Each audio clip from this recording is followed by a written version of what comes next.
Hello everyone, welcome to Skyrise Academy. In this video, we will be discussing the recent notification of the government regarding PCPNDT Act. It relates to GS Paper 1, the role of women, basically it deals with their problems and the remedies provided by the legislation.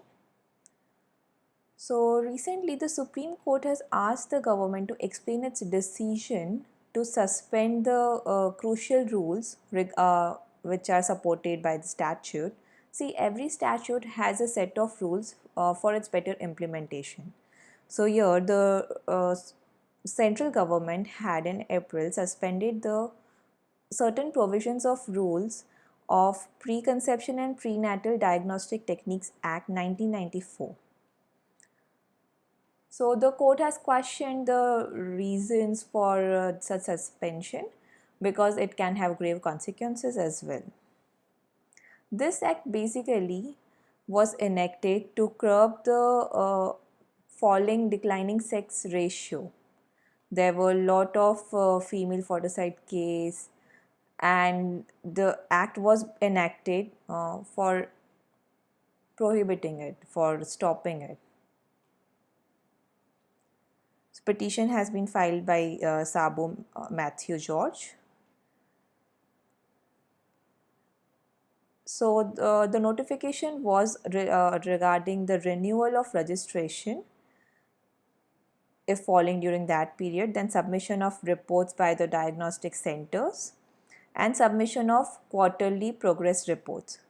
So basically it related to the procedural works which the centers are required to comply with.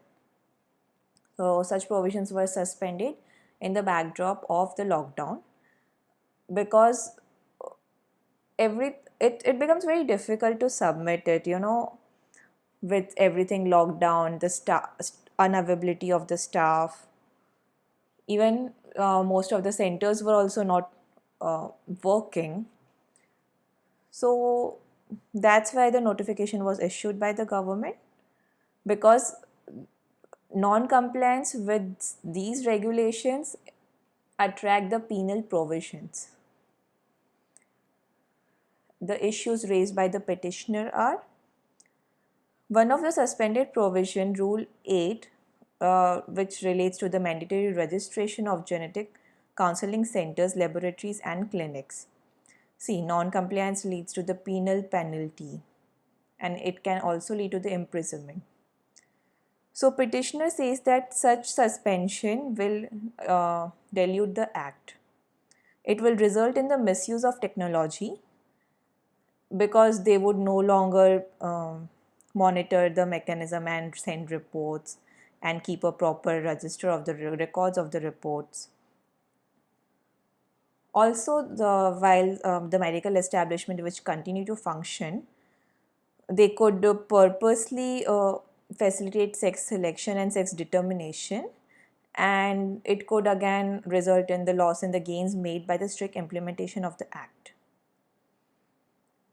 However, the government has said that every clinic has to keep all the mandatory records on day-to-day basis.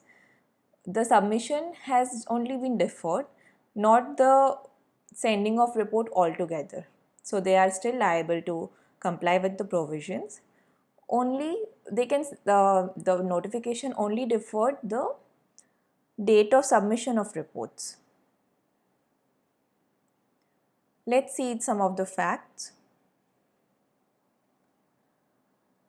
For the period of 2001 to 12, the number of missing girls was estimated at 0.46 million per year. So that makes it 5.52 million girls child missing at birth for the period of 12 years. That's so huge, right? And the act is aimed at curbing the social evil of sex selection. Need, as we had already discussed, there was a decline in the sex ratio in India, and that's why the act was enacted. The main purpose is to ban the use of sex selection techniques before or after conception. and also to prevent sex selective abortion. Major amendments were made in 2003 to improve the regulation of technology used in sex selection. See, with the advent of technology, new machines were developed which made it very easy to determine the sex of the fetus, and to bring them within the ambit of the act, which was enacted in 1994. These amendments were made, right?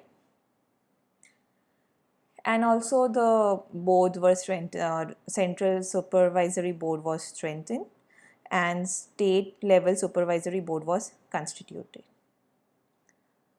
One of the major case law was Chahat versus Union of India in 2003. It was a landmark case which highlighted the high misuse of technology. See, as we saw it earlier, the ultrasound technique was introduced and it was highly misused by the people. So this NGO Chahat had filed the petition in regards to the implementation, and Supreme Court directed the government to implement the act in its letter and spirit. So you can mention this case in your answers. Here the question from the mains point of view is, has the act been effective measure in curbing female foeticide? Critically analyze. So that's all for this topic. If you have any queries, you can write in the comment section, and you can also visit our website. You can also mail us. If you haven't yet subscribed to our channel, do subscribe it to get notification regarding the important videos, which can prove very beneficial in your preparation. Stay at home and stay safe. Happy learning. Thank you.